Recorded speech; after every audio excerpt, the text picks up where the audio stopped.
As chamas dançavam na pira do quintal, lançando sombras alaranjadas no rosto de Gustavo, enquanto ele alimentava o fogo faminto com uma página atrás da outra. Eu estava parada na janela da cozinha, paralisada, assistindo meu marido destruir sistematicamente nosso álbum de casamento. Não um álbum qualquer. A obra-prima encadernada em couro que havíamos exibido em nossa festa de bodas de prata exatamente 1 ano atrás. O álbum cuja restauração e preservação custou R$ 15.000. O álbum que todos os convidados admiraram, folheando décadas de nossa suposta história de amor. A noite havia começado de forma bastante inofensiva.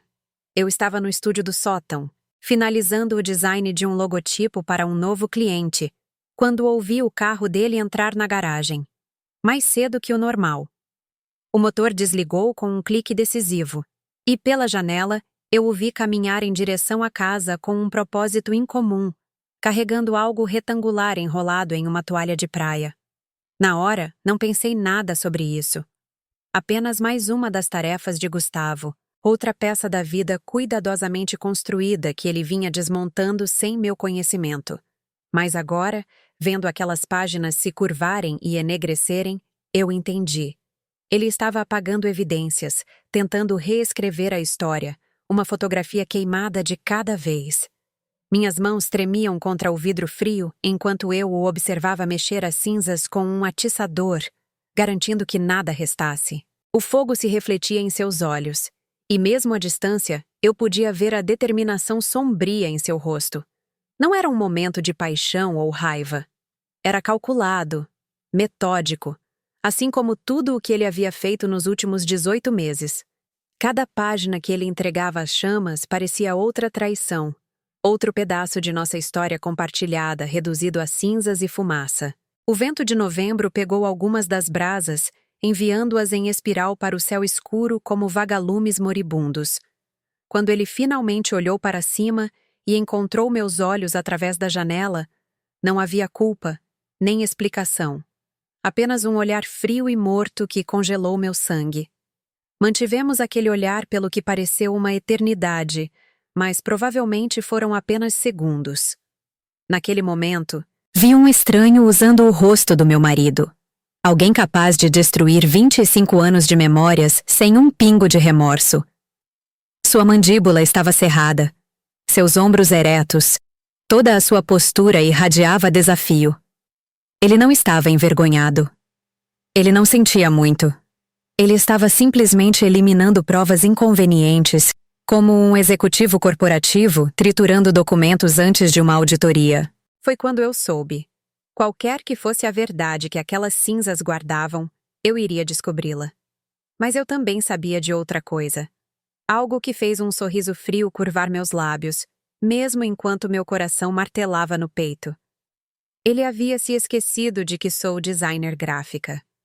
Cada página daquele álbum foi escaneada e salva na nuvem 3 anos atrás, quando criei um arquivo digital de todas as nossas fotos de família. Seu gesto dramático não significava nada. Eu tinha os recibos, literal e figurativamente. E enquanto eu estava ali, observando-o tentar apagar nosso passado, percebi que essa era a metáfora perfeita para todo o nosso casamento. Ele destruindo o que era real, enquanto eu me agarrava à evidência do que havia sido. 3 meses antes, a vida parecia perfeita. Quase irritantemente perfeita, do tipo que faz outros casais revirarem os olhos. Morávamos em um charmoso apartamento antigo no Leblon, do tipo com molduras de gesso originais e uma vista para o Cristo Redentor que deixava os convidados boquiabertos. Gustavo, com 52 anos, era um consultor financeiro de sucesso com um escritório de esquina no centro do Rio. Eu, com 48 anos, trabalhava meio período como designer gráfica em nosso estúdio convertido no sótão, passando o resto do meu tempo como voluntária em uma ONG e mantendo a vida que havíamos construído juntos. 25 anos de casamento. 2 filhos criados vivendo suas próprias vidas em São Paulo e Lisboa. Um círculo de amigos que acumulamos como pedras preciosas ao longo das décadas. Tínhamos acabado de dar aquela festa de aniversário em um terraço em Ipanema. 300 convidados celebrando uma história de amor que todos invejavam.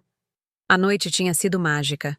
Luzes de fada espalhadas pelo terraço, um trio de jazz tocando nossas músicas favoritas, champanhe fluindo como água. Eu usei um vestido prateado que capturava a luz, e Gustavo parecia distinto em seu terno azul marinho feito sob medida. Dançamos ao som de Garota de Ipanema, nossa música de casamento, enquanto amigos nos circulavam com taças erguidas e olhos marejados.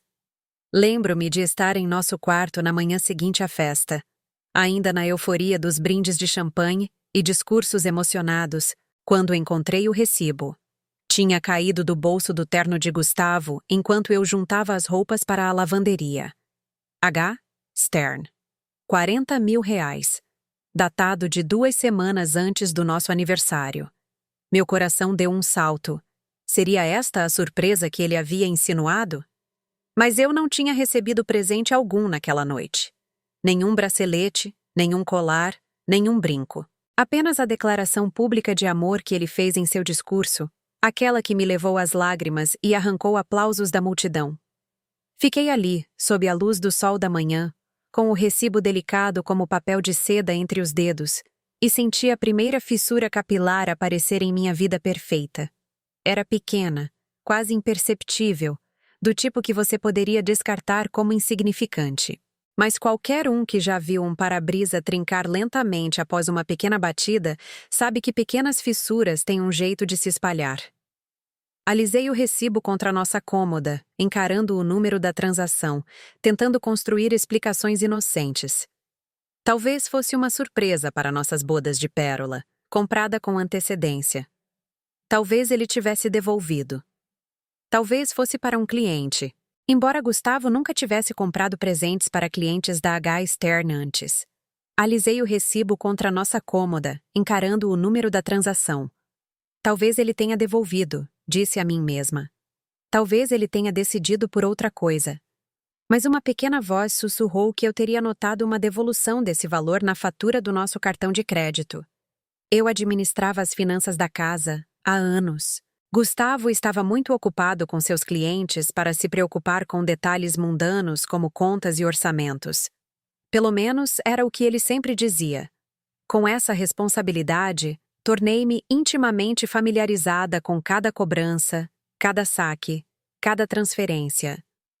Uma compra de R$ 40.000 deveria ter aparecido na fatura do mês passado. Não apareceu.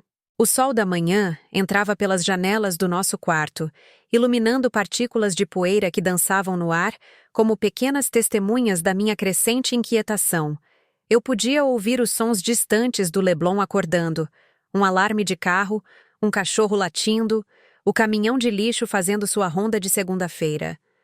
Sons normais de uma manhã normal em uma vida normal, exceto que nada parecia mais normal. Guardei o recibo na minha caixa de joias, dizendo a mim mesma que estava sendo paranoica. 25 anos de confiança não desmoronam por causa de um recibo perdido. Mas aquele pedacinho de papel havia plantado algo em minha mente. Uma semente de dúvida que se transformaria em uma floresta de suspeitas. Eu sei o que você está pensando. Por que eu simplesmente não perguntei a ele? Mas essa é a questão sobre casamentos longos. Você aprende a ler o tempo, a sentir quando as perguntas serão bem-vindas e quando causarão tempestades. E algo na maneira como Gustavo vinha agindo ultimamente, distante, mas excessivamente alegre, me fez hesitar. Ele desenvolveu o hábito de supercompensar, sendo extra-afetuoso em público enquanto mal me tocava em particular. Ele trazia flores para casa em terças-feiras aleatórias, mas não conseguia se lembrar da última vez que tivemos uma conversa de verdade. A dissonância cognitiva era exaustiva, e uma parte de mim já sabia que perguntar me forçaria a confrontar respostas que eu não estava pronta para ouvir. A fissura se alargou 2 semanas depois, quando peguei o celular de Gustavo para procurar o endereço de um restaurante. O meu estava carregando no andar de cima, e já estávamos atrasados para jantar com os Oliveira. O celular dele estava no balcão da cozinha, desbloqueado, inocente. Abri o navegador e lá, em suas buscas recentes, havia uma lista que fez meu estômago despencar. Advogados de divórcio no Rio de Janeiro. Estratégias de proteção de bens. Como esconder dinheiro do cônjuge. As palavras nadavam diante dos meus olhos, cada uma aterrissando como um golpe físico. Li-as novamente, esperando ter entendido mal, esperando que meu cérebro estivesse embaralhando as letras em algo menos devastador. Mas não. Lá estavam elas, claras e condenatórias. Minhas pernas fraquejaram e tive que me segurar no balcão para ficar de pé. O granito estava frio sob minhas palmas, me ancorando neste momento surreal. Fiquei ali, congelada, o celular de repente parecendo uma granada viva em minha mão. Meu primeiro instinto foi a negação. Talvez ele estivesse ajudando um cliente, pesquisando para outra pessoa. Gustavo frequentemente aconselhava pessoas sobre questões financeiras. Certamente isso estava relacionado ao trabalho.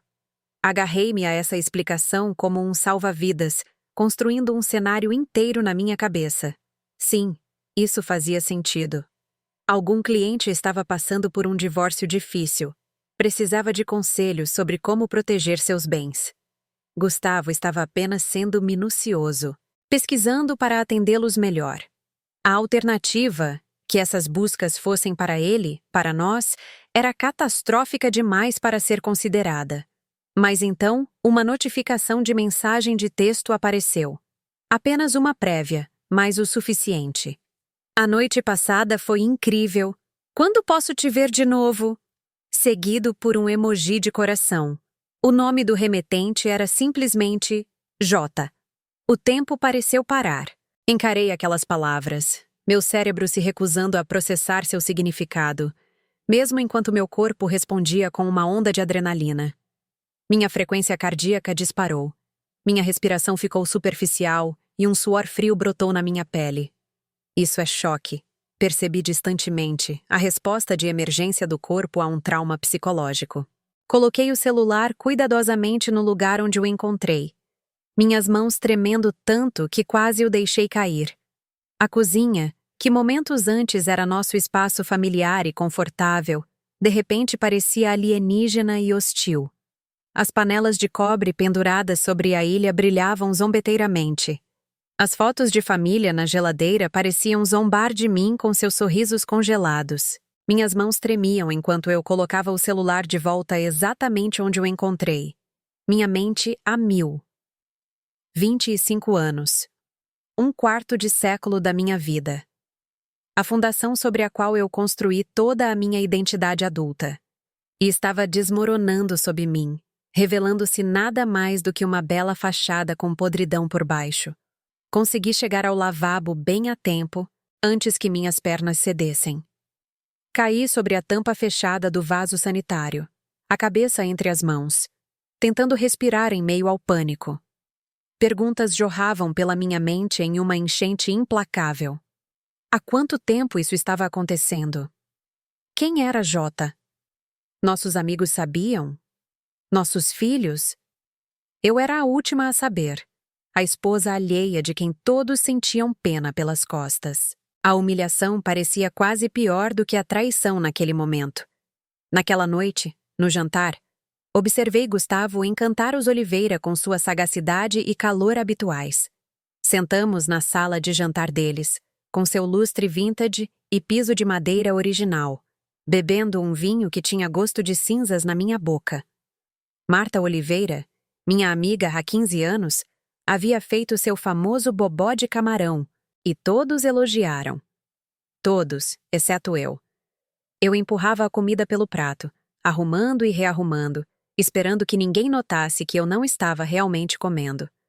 Gustavo tocou minha mão sobre a mesa, riu das minhas piadas, desempenhou o papel de marido dedicado com precisão digna de um Oscar. Esta mulher, disse ele em certo momento, apertando minha mão, aguenta minhas viagens constantes. Eu trabalhando até tarde, perdendo jantares. Não sei o que fiz para merecê-la. Os Oliveira sorriram indulgentemente, e Marta estendeu a mão para dar um tapinha na minha outra mão. Vocês dois são a meta de relacionamento, ela disse, e eu quis gritar. Eu sorri, assenti e desempenhei meu papel também, mas por dentro eu estava gritando. Você já se sentou em frente a alguém que pensava conhecer, observando-o agir normalmente enquanto seu mundo inteiro vira de lado.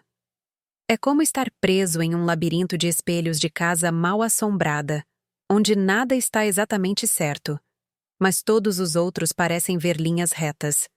Cada risada parecia forçada, cada sorriso uma mentira, cada toque da mão de Gustavo na minha enviava uma repulsa subindo pelo meu braço. Mas eu não podia quebrar o personagem. Ainda não. Eu precisava de tempo para pensar, para planejar, para entender o escopo completo do que estava enfrentando. O caminho de volta para casa foi excruciante. Gustavo tagarelava sobre o cruzeiro dos Oliveira para a Grécia, sobre um negócio que ele estava fechando no trabalho, sobre se deveríamos limpar as calhas antes do inverno. Tópicos mundanos e domésticos que pareciam surreais, dado o que eu havia descoberto. Dei respostas evasivas, olhando pela janela para as ruas do Rio passando. Os bairros pareciam diferentes de alguma forma, como se eu os estivesse vendo com novos olhos. Tudo o que era familiar se tornara estranho. Tudo o que era sólido se tornara incerto. Quando finalmente o confrontei, 3 dias depois, eu havia ensaiado minha abordagem centenas de vezes. Calma, racional, dando a ele o benefício da dúvida. Estávamos na cozinha, sábado de manhã, a cafeteira gorgolejando sua canção familiar. A fraca luz do sol de novembro filtrava-se pelas janelas, fazendo pouco para aquecer o frio que eu sentia nos ossos.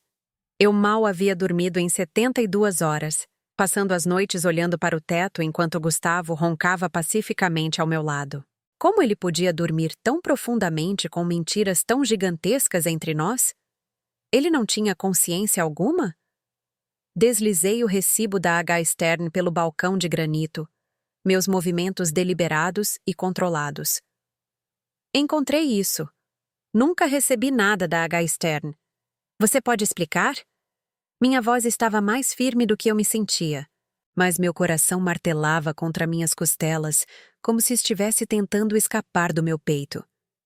Observei seu rosto com atenção, procurando por sinais, por qualquer lampejo de culpa ou reconhecimento. Gustavo mal olhou para o recibo. Ele riu. De fato, riu, enquanto servia seu café em sua caneca favorita, aquela que Melissa lhe dera no Dia dos Pais anos atrás.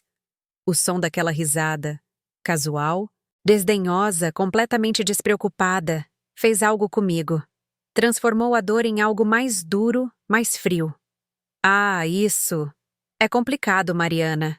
Foi para um presente de agradecimento a um cliente. Devo ter esquecido de arquivá-lo com minhas despesas de negócios.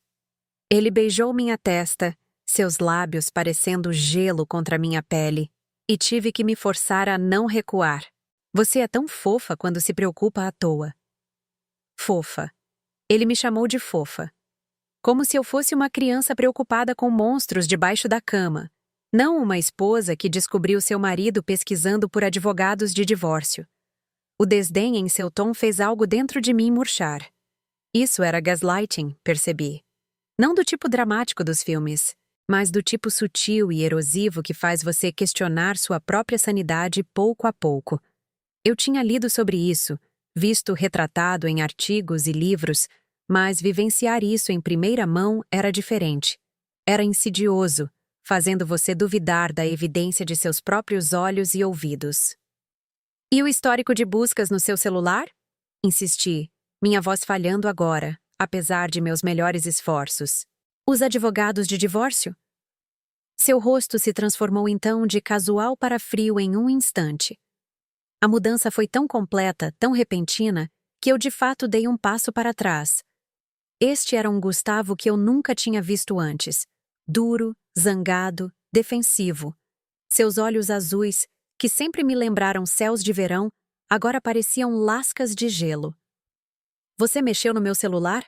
Sua voz se elevou, enchendo a cozinha de acusação. Caramba, Mariana, isso é uma invasão de privacidade enorme. Não acredito que você faria algo tão sorrateiro, tão baixo. O que aconteceu com a confiança neste casamento? Ele pousou o café com força suficiente para que transbordasse, manchando o balcão. Observei o líquido marrom se espalhar pelo granito, uma manifestação física da bagunça que se infiltrava em nossa vida. Eu estava pesquisando para um cliente, obviamente. É isso que eu faço da vida, lembra? Ajudo pessoas com suas finanças, incluindo situações de divórcio. Semana passada mesmo, o Tomé Reis veio me procurar em crise porque a esposa o estava deixando. Eu estava juntando informações para ajudá-lo. A explicação era suave, ensaiada, e poderia ter me convencido se eu não tivesse visto também a mensagem.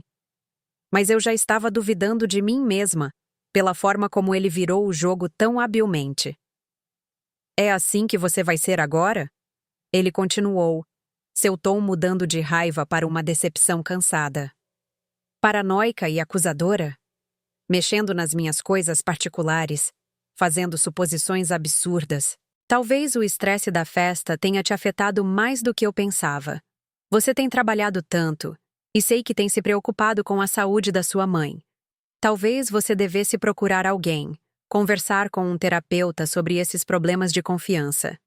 E lá estava, o pivô, o redirecionamento. De repente, o problema era eu. Minhas preocupações se tornaram evidência da minha instabilidade, minhas perguntas, prova da minha paranoia. Ele sugeriu que eu estava sobrecarregada, estressada demais, talvez até na menopausa. Essa última dita com uma crueldade tão casual que me tirou o fôlego. Cada palavra pousava como uma pedra cuidadosamente colocada em meu peito, tornando mais difícil respirar, mais difícil confiar em minhas próprias percepções. Quando ele saiu para seu jogo de golfe de sábado, parando para apertar meu ombro e me dizer gentilmente que me amava apesar do meu episódio, eu estava sentada à mesa da cozinha, olhando para aquele recibo, genuinamente me perguntando se estava perdendo a cabeça. Essa é a natureza insidiosa da manipulação. Ela não se anuncia com um vilão torcendo o bigode. Ela se infiltra lentamente, tornando você cúmplice de sua própria dúvida. Eu exagerei? Havia uma explicação inocente? Minha mente, estressada e cansada, estava construindo traições elaboradas a partir de circunstâncias mundanas? Mas então encontrei a segunda mensagem. Desta vez, eu estava procurando, rolando pelo celular dele enquanto ele tomava banho depois do jogo de golfe. Eu nunca fui do tipo que bisbilhota. Orgulhava-me de respeitar a privacidade em nosso casamento. Mas tempos desesperados, certo?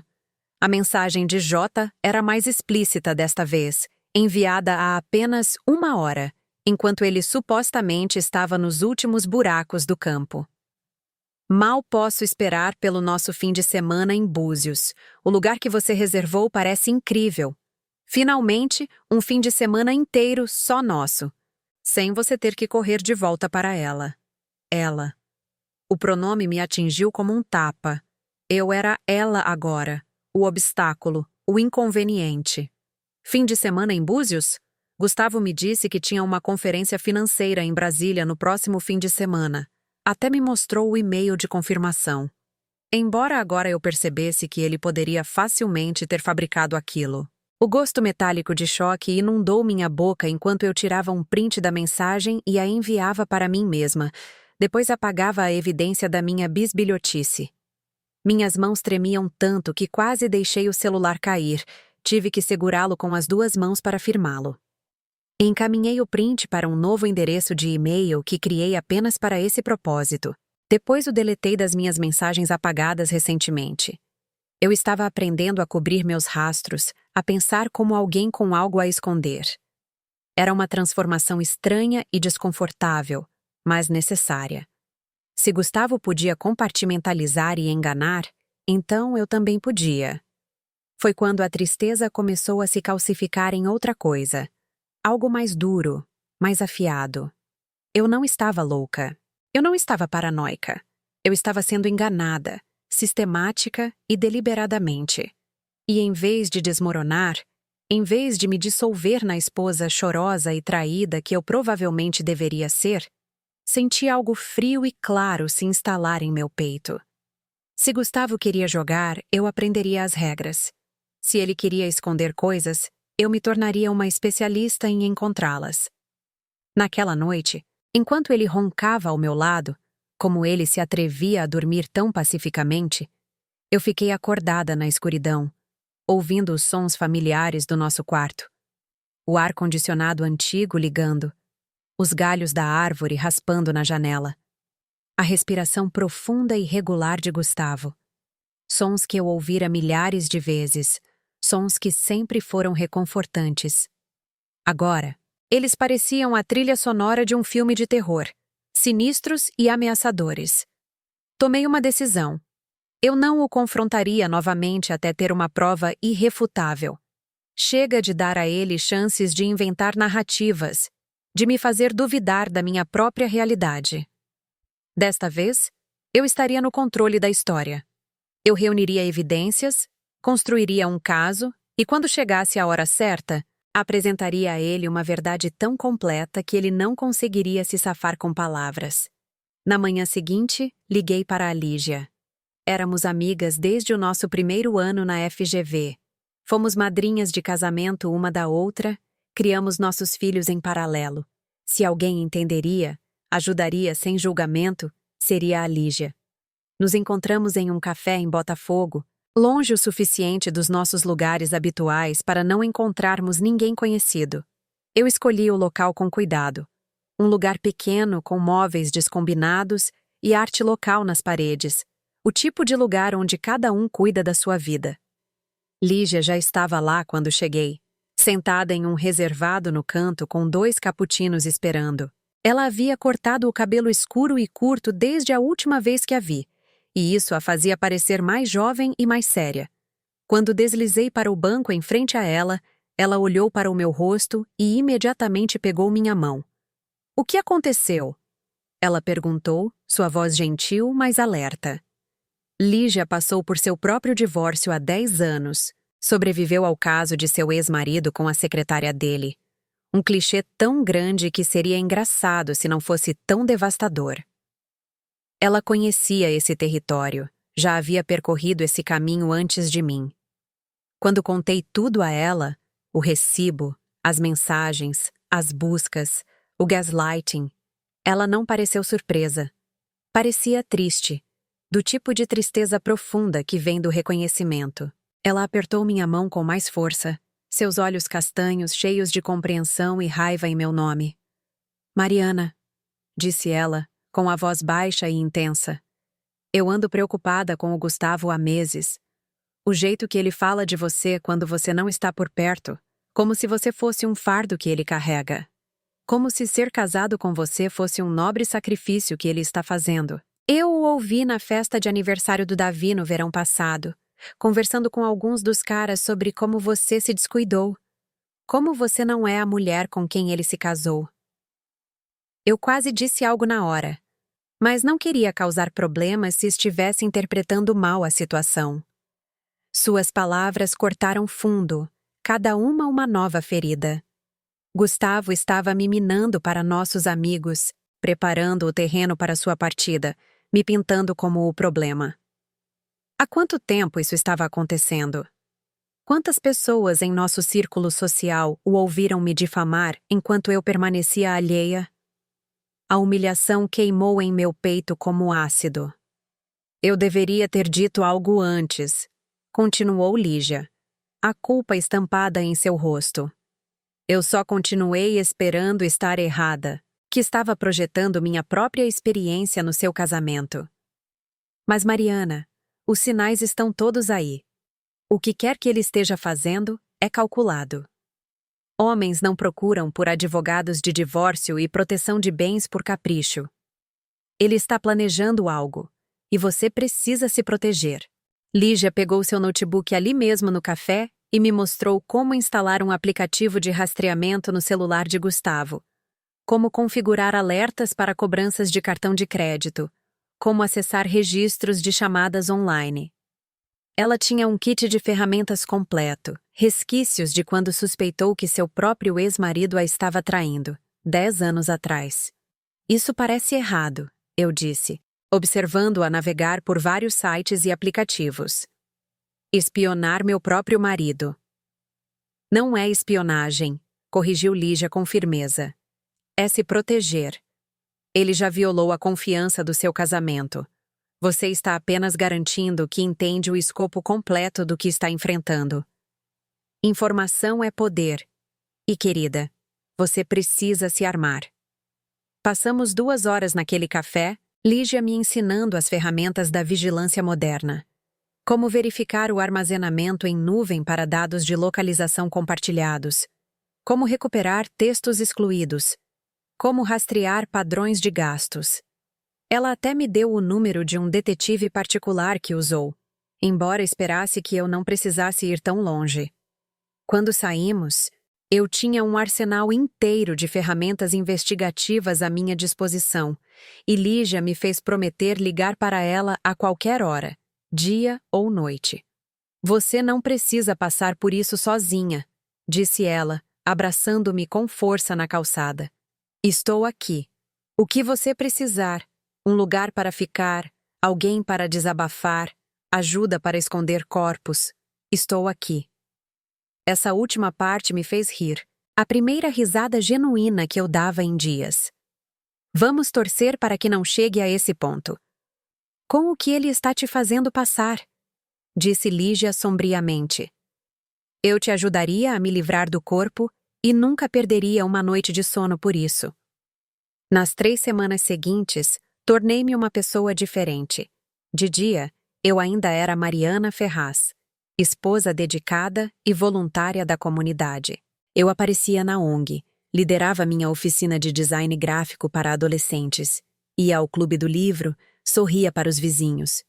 Mas à noite, eu era uma detetive, montando o quebra-cabeça da vida secreta do meu marido. O aplicativo de rastreamento em seu celular revelou padrões que eu nunca havia notado. Todas as terças e quintas, ele ia para o mesmo local em Santa Teresa, ficando por horas. Os alertas de cartão de crédito mostravam cobranças em restaurantes e lojas das quais eu nunca tinha ouvido falar. Compras que nunca chegaram à nossa casa no Leblon. Descobri que J era Jessica Hartley, uma associada de 34 anos na firma de Gustavo. Encontrar sua identidade foi quase fácil demais. Gustavo havia mencionado uma nova e brilhante associada chamada Jéssica, meses atrás em um jantar, elogiando sua perspicácia financeira e ética de trabalho. Eu até sorri e disse algo encorajador sobre orientar a próxima geração. A ironia era amarga como vinagre. Encontrei o Instagram dela, público, porque ela se orgulhava de sua vida e não tinha motivos para se esconder. Não havia fotos de Gustavo, mas havia muitas imagens artisticamente tiradas de restaurantes que eu reconheci das faturas do nosso cartão de crédito, bares de vinho que Gustavo supostamente visitou com clientes, viagens de fim de semana para lugares que ele alegou serem conferências de negócios. Encontrei recibos de hotel de fins de semana em que ele alegava estar em conferências, escondidos em sua bolsa de ginástica como se não importassem. Descobri um padrão de jantares caros em restaurantes que nunca fomos juntos, lugares com iluminação romântica e menus de preço fixo, o tipo de lugar que você leva alguém que está tentando impressionar. E o mais condenatório de tudo, descobri o apartamento. Um luxuoso apartamento de 1 quarto em Santa Teresa, alugado sob uma PJ que Gustavo havia criado há 6 meses. Encontrei os documentos em sua pasta de trabalho tarde da noite, enquanto ele estava no banho, presos por um clipe de papel com a confiança casual de alguém que nunca esperava ser descoberto. A PJ se chamava Collins Consulting Properties. Que nome criativo! Gustavo. O aluguel era de R$ 20.000 por mês, pago de uma conta que eu nunca soube que existia. Minhas mãos tremeram enquanto eu fotografava cada página com meu celular, certificando-me de capturar cada detalhe. O contrato de aluguel estava assinado por Gustavo Ferraz e Jessica Hartley. Não era apenas um ninho de amor que ele visitava. Era o espaço compartilhado deles, um ensaio para a vida a 2. Senti os últimos resquícios de negação desmoronarem. Isso era real. Isso estava acontecendo. Meu marido estava construindo uma vida inteiramente separada, bem debaixo do meu nariz, por pelo menos 6 meses. O aplicativo de rastreamento mostrava que ele ia lá toda terça e quinta à noite, suas supostas noites de trabalho até tarde no escritório. Cruzei as datas com sua agenda e vi as mentiras empilhadas como blocos de construção. Jantares de trabalho que nunca envolviam trabalho, reuniões com clientes que eram, na verdade, encontros amorosos, viagens de negócios que eram escapadas românticas. Meu maior obstáculo era a natureza meticulosa de Gustavo. Ele limpava seu histórico de navegação religiosamente, pagava em dinheiro quando podia, era cuidadoso com seu rastro de papel. Mas as pessoas não conseguem manter uma segurança operacional perfeita para sempre. Sempre há rachaduras, sempre há erros. E eu os encontrei, um por um, como migalhas de pão me levando à casa de doces de mentiras que ele havia construído. O processo de descoberta foi exaustivo, cada nova prova parecendo mais uma traição. Desenvolvi insônia, sobrevivendo com talvez 3 ou 4 horas de sono por noite. Perdi peso, incapaz de comer sentada em frente a Gustavo no jantar, observando-o desempenhar o papel de marido amoroso. Olheiras apareceram sob meus olhos, e quando as pessoas perguntavam se eu estava bem, eu culpava um projeto de cliente exigente. Mas eu não chorei. Cataloguei, documentei, tirei prints e arquivei. Emoção era um luxo que eu não podia me permitir ainda. O dia em que visitei o apartamento em Santa Teresa estava cinzento e chuviscando, o tipo de manhã de outubro que faz o Rio de Janeiro parecer um filme no ar. Tempo perfeito para desvendar traições, pensei sombriamente. Eu havia seguido Gustavo até lá em uma terça-feira à noite. Observei do outro lado da rua enquanto ele entrava no prédio com um buquê de flores. Rosas, notei, do tipo caro da floricultura chique da Garcia Dávila. Ele nunca mais me trouxe flores, alegando que eu era alérgica, o que eu nunca disse. Apenas mais uma pequena mentira na tapeçaria de enganos. Observei as luzes se acenderem em uma janela do 8º andar. Esperei horas no meu carro, observando sombras se moverem atrás das cortinas. 2 silhuetas se fundindo em uma. Agarrei o volante com tanta força que meus nós dos dedos doeram, forçando-me a assistir, a testemunhar essa realidade. Quando Gustavo finalmente saiu na manhã seguinte, cedo o suficiente para chegar ao seu escritório de verdade às 9, esperei mais 1 hora antes de me aproximar do prédio. O porteiro era um homem de meia-idade, com olhos gentis e um sotaque nordestino forte. Aproximei-me com uma história de que era irmã de Gustavo, precisando deixar alguns documentos, uma pasta que eu trouxera como adereço. Ele pareceu cético até que eu mostrei uma nota de R$ 100, que deslizei pelo balcão com o que esperava ser um sorriso cúmplice. Emergência de família, eu disse. Ele não está atendendo o celular, e esses papéis são muito importantes. Só preciso passá-los por baixo da porta dele. 5 minutos, prometo. O dinheiro desapareceu em seu bolso com facilidade praticada. 8º andar, 8C. Mas eu não te vi, entende? A subida de elevador pareceu interminável, meu reflexo me encarando das portas de metal polido. Eu parecia assombrada. Percebi. Pálida e magra. Olheiras proeminentes apesar do corretivo que apliquei cuidadosamente. É assim que a traição se parece, pensei. É isso que ela faz com você. A porta do apartamento estava trancada, é claro. Mas eu tinha outros R$ 100 prontos para a possibilidade de uma chave mestra.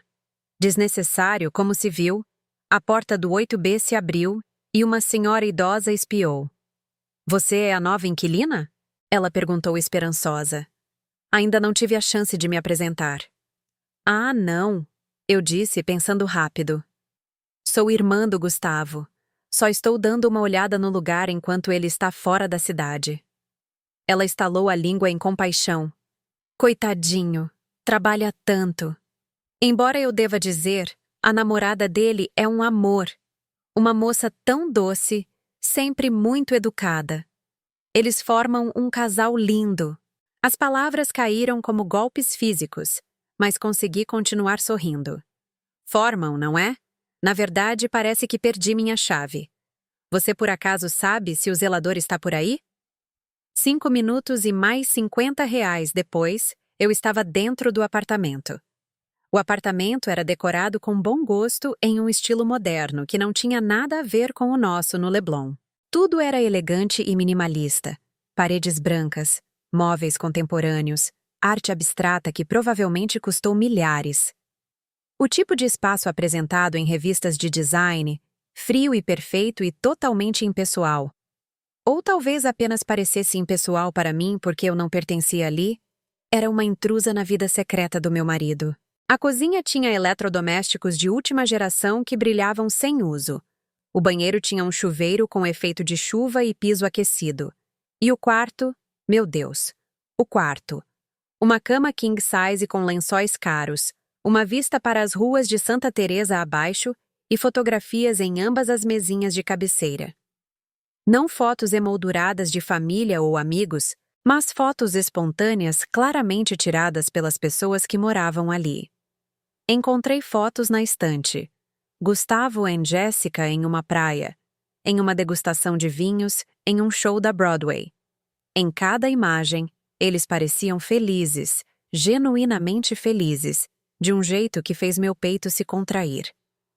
Gustavo estava sorrindo do jeito que costumava sorrir para mim, nos primeiros dias, antes que a vida, as responsabilidades e o tempo desgastassem o brilho.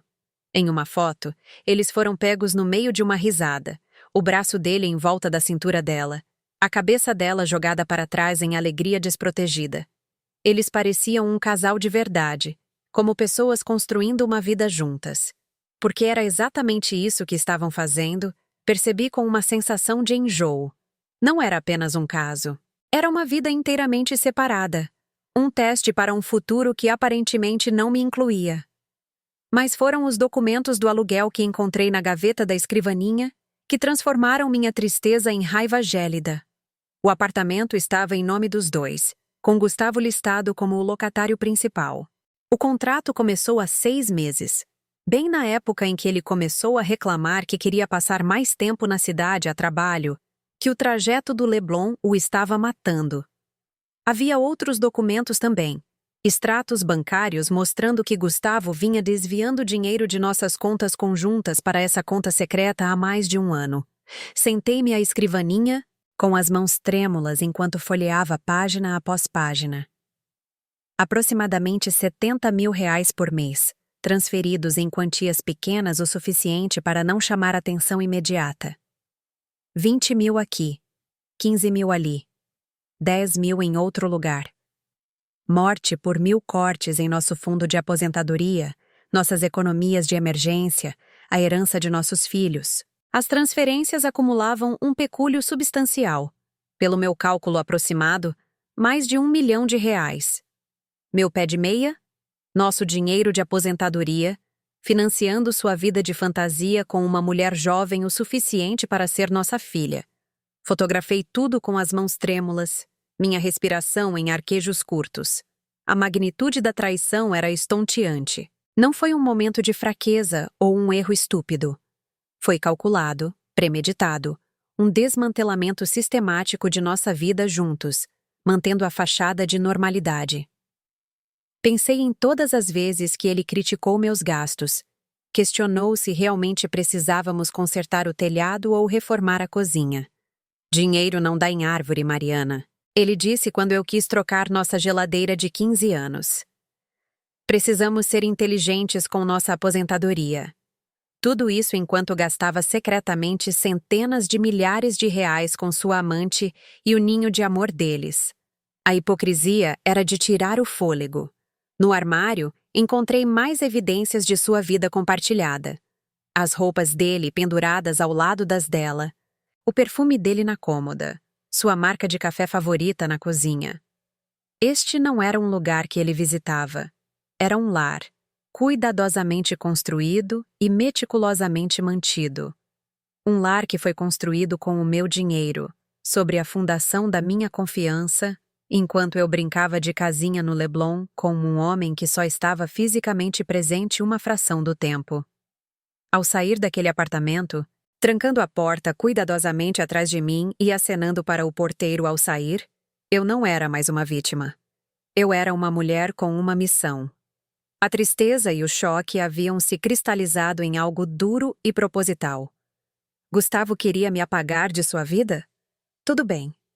Mas eu ia garantir que todos soubessem a verdade primeiro. Mas aqui está o que ninguém te conta sobre descobrir uma traição dessa escala. Você tem que continuar vivendo nela. Voltei para aquele apartamento que compartilhamos por 15 anos e fingi que estava tudo bem. Gustavo chegou em casa naquela noite, beijou minha bochecha e perguntou o que tinha para o jantar, como se não tivesse passado a noite anterior na cama de outra mulher. Cozinhei o jantar, picadinho de filé, um de seus favoritos. Perguntei sobre seu dia. Ri nos momentos apropriados durante o jornal da noite. E o tempo todo, eu estava planejando. Cada conversa casual era uma performance, cada sorriso uma máscara calculada. Eu vivia em um estado constante de dissonância cognitiva, desempenhando o papel de esposa dedicada, enquanto me preparava para a guerra. Consultei a doutora Lúcia Moraes, a advogada de divórcio mais durona do Rio de Janeiro, recomendada pela Lígia. O escritório de Lúcia tinha vista para a lagoa, e ela tinha aquele tipo de comportamento afiado e direto que me fez sentir instantaneamente mais segura. Seu aperto de mão era firme, seu olhar direto, e em 5 minutos de conversa, entendi por que ela tinha a reputação de destruir cônjuges infiéis no tribunal. Ela tomou notas detalhadas enquanto eu expunha tudo o que havia descoberto, ocasionalmente fazendo perguntas pontuais sobre datas, valores e documentação. Quando mostrei a ela os extratos bancários, ela assobiou baixo, um som de admiração profissional. Isso é bom, disse Lúcia, e eu quase ri do absurdo. Bom, meu casamento era uma farsa, mas pelo menos eu tinha boas provas.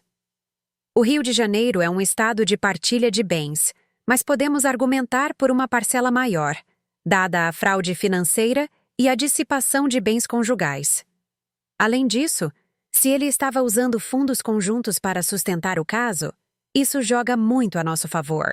Os juízes não gostam de cônjuges que roubam do casamento para financiar a infidelidade. Passamos 2 horas traçando estratégias. A mente de Lúcia funcionando como a de um mestre de xadrez, planejando movimentos vários passos à frente. Ela me aconselhou a proteger meus bens pessoais imediatamente, abrir uma nova conta bancária, redirecionar minha renda como freelancer, proteger tudo o que era exclusivamente meu. Ela também sugeriu que eu continuasse a reunir provas pelo tempo que eu aguentasse. Quanto mais munição tivermos, melhor será o seu acordo, disse ela, sua caneta batendo em seu bloco de notas com eficiência nítida. Mas só faça o que você puder suportar psicologicamente. Isso não vale a sua saúde mental. Se precisar apertar o gatilho amanhã, temos o suficiente. Mas se puder aguentar mais algumas semanas ou meses, teremos um caso irrefutável. Quanto tempo essas coisas geralmente levam? Perguntei, temendo a resposta. Com cooperação e provas claras, de 3 a 6 meses a partir da entrada no processo. Com alguém como seu marido, que provavelmente vai brigar por cada ponto, pode levar 1 ano ou mais. Mas, Mariana... Ela se inclinou para a frente, sua expressão séria. Não deixe que o medo do processo te mantenha em um casamento que já acabou. Às vezes, o caminho longo vale a pena para chegar ao destino certo. Saí do escritório dela sentindo-me fortalecida e enjoada. A realidade estava se instalando. Meu casamento estava acabando. Provavelmente já havia acabado há anos sem que eu percebesse. Naquela noite, movi minhas economias pessoais para uma nova conta em um banco diferente. Cerca de R$200 mil que eu acumulei com meu trabalho de design ao longo dos anos. Dinheiro que ganhei separadamente de Gustavo. Dinheiro que era inquestionavelmente meu. Parecia vestir uma armadura, esse ato de independência financeira. Também fiz cópias discretas de todos os nossos documentos importantes, declarações de imposto de renda, escrituras de imóveis, extratos de investimento, apólices de seguro. Trabalhei até tarde da noite enquanto Gustavo estava em um de seus jantares com clientes. A impressora em meu estúdio no sótão zumbindo constantemente enquanto eu duplicava toda a nossa vida financeira. Guardei tudo em um cofre no meu novo banco, construindo minha fortaleza de provas, um documento de cada vez. Gustavo não notou nada. Ele estava muito ocupado vivendo sua vida dupla para prestar atenção na esposa que estava descartando. O custo psicológico foi imenso. Toda manhã que eu acordava ao lado dele, sentia como se estivesse deitada ao lado de um estranho usando o rosto do meu marido. Sua respiração, antes reconfortante, agora me dava arrepios. Toda vez que ele me beijava para se despedir, eu sentia o gosto da mentira, amargo e metálico. Toda vez que ele dizia "eu te amo", eu ouvia o que ele não estava dizendo. Estou contando os dias para poder ir embora. Mas eu me mantive firme porque precisava. Precisava de tempo para me preparar, para me posicionar para o melhor resultado possível. Eu também precisava do momento perfeito para o confronto. Não podia ser privado, não depois que ele me fez de louca de forma tão eficaz da última vez. Precisava ser público, inegável, uma revelação que eliminaria sua capacidade de inventar e manipular. Eu precisava de testemunhas que o forçassem a enfrentar as consequências. O susto veio em uma noite de quinta-feira no final de novembro. Eu estava organizando meus documentos copiados no estúdio do sótão quando ouvi Gustavo chegar em casa mais cedo do que o esperado. 1 hora inteira antes do seu horário habitual. O pânico me inundou quando ouvi seus passos na escada, subindo para o sótão. Mal tive tempo de enfiar tudo em uma pasta e cobri-la com amostras de tecido antes que ele aparecesse na porta, sua expressão desconfiada e alerta. "No que você está trabalhando?" ele perguntou, seus olhos percorrendo a sala como se pudesse detectar mentiras nas moléculas do ar. Havia algo diferente em sua voz. Uma agudeza que eu não tinha ouvido antes. Meu coração martelava tão forte que eu tinha certeza de que ele podia ouvir, mas mantive minha expressão neutra, levemente curiosa. "Apenas organizando arquivos de clientes antigos", eu disse, mantendo minha voz firme e casual. "Faxina de primavera no outono. Você sabe como gosto de arrumar tudo antes das festas de fim de ano."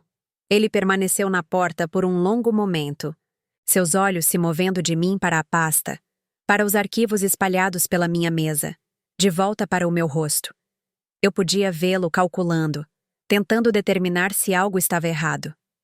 O silêncio se estendeu entre nós como um fio esticado, pronto para arrebentar. Então o celular dele vibrou no bolso. Provavelmente Jéssica se perguntando onde ele estava. Por que não estava no apartamento como programado? E sua atenção mudou. Ele pegou o celular, olhou para a tela e sua expressão suavizou um pouco. "Emergência de cliente", disse ele, já recuando em direção às escadas. "Preciso atender. Não me espere acordada." No momento em que ouvi a porta da frente fechar e seu carro sair da garagem, soltei o ar, trêmula, e desabei na cadeira. Tinha sido por pouco, perigosamente por pouco. Esperei até ouvir seu carro sair da garagem antes de expirar. Naquela noite, não consegui dormir. A quase descoberta me abalou mais do que eu queria admitir. Fiquei deitada no escuro, ouvindo a casa se acomodar ao meu redor, pensando nos últimos 25 anos. Algo daquilo foi real? Ou eu vivia em uma ilusão cuidadosamente construída? Um casamento no estilo O Show de Truman, onde eu era a única que não sabia que as câmeras estavam rodando? As perguntas giravam, ameaçando me puxar para o fundo. Quando ele parou de me amar? Ele realmente me amou algum dia? Ou eu fui apenas conveniente, adequada, boa o suficiente até que algo melhor aparecesse? Pensei em nossos primeiros anos, recém-casados com dificuldades em um apartamento apertado, comendo macarrão instantâneo e sonhando com o futuro. Pensei no nascimento de nossos filhos, como Gustavo chorou ao segurar Melissa pela primeira vez, como ele esteve lá para cada mamada da meia-noite e troca de fraldas. Pensei em férias e feriados e noites comuns de terça-feira no sofá. Tudo aquilo foi uma mentira?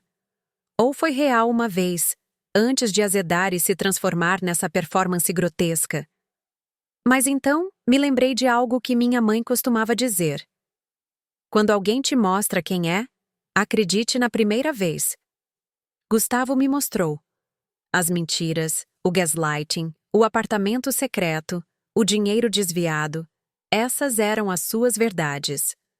Era isso que ele realmente era por baixo da fachada charmosa e do afeto ensaiado. E a minha verdade era que eu merecia mais. Merecia o real. Merecia alguém que não tratasse nosso casamento como um trabalho de meio período, do qual ele podia bater o ponto quando fosse conveniente. A ideia para o confronto público veio a mim durante minha corrida matinal na lagoa. Era uma manhã fresca de dezembro, minha respiração formando nuvens à minha frente, enquanto eu corria passando pelas árvores nuas e pela água calma. Minha mente ficava mais clara durante essas corridas, o esforço físico queimando um pouco da ansiedade constante. E foi quando me ocorreu. O local perfeito, o momento perfeito, a plateia perfeita. O baile do coração generoso, um evento de caridade anual em benefício de hospitais infantis, estava marcado para meados de dezembro. Gustavo estava recebendo o prêmio de filantropo do ano pelas doações e trabalho voluntário de sua empresa. Era um grande acontecimento em nosso círculo social, um evento de gala no Copacabana Palace, com 500 convidados, incluindo sócios, amigos e familiares. O convite estava na nossa geladeira, preso por um ímã, zombando de mim toda vez que eu olhava para ele. Já tínhamos confirmado presença, tínhamos roupas combinando planejadas, esperava-se que fizéssemos um daqueles discursos de casal nauseantes sobre valores compartilhados e retribuição. Era perfeito. Ele estaria no palco, literalmente sob os holofotes, cercado por todos cuja opinião ele valorizava. Não haveria espaço para desvios, nenhum espaço privado para ele reescrever a narrativa. A ironia de destruí-lo em um evento que homenageava sua generosidade não passou despercebida. O homem que roubou de seu próprio casamento sendo exposto enquanto recebia um prêmio por generosidade. A justiça poética era quase perfeita demais. Passei as 3 semanas seguintes me preparando com o foco de uma campanha militar. Compilei uma apresentação, nada muito dramático, apenas uma simples apresentação de slides. Fotos de Gustavo e Jéssica do apartamento em Santa Teresa. Prints do contrato de aluguel. Extratos bancários mostrando os fundos desviados. Mensagens de texto entre eles discutindo seu futuro juntos, seus planos para depois do divórcio, seu desprezo mútuo por Mariana a mártir. Aparentemente era como Jéssica me chamava. Trabalhei nisso em meu estúdio, com a porta trancada, fones de ouvido, o coração acelerado toda vez que ouvia um barulho.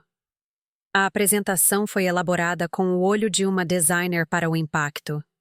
Layouts limpos, evidências inegáveis, uma narrativa que construía do suspeito ao condenatório e ao devastador. Ensaiado à ordem, o tempo, as palavras que eu diria.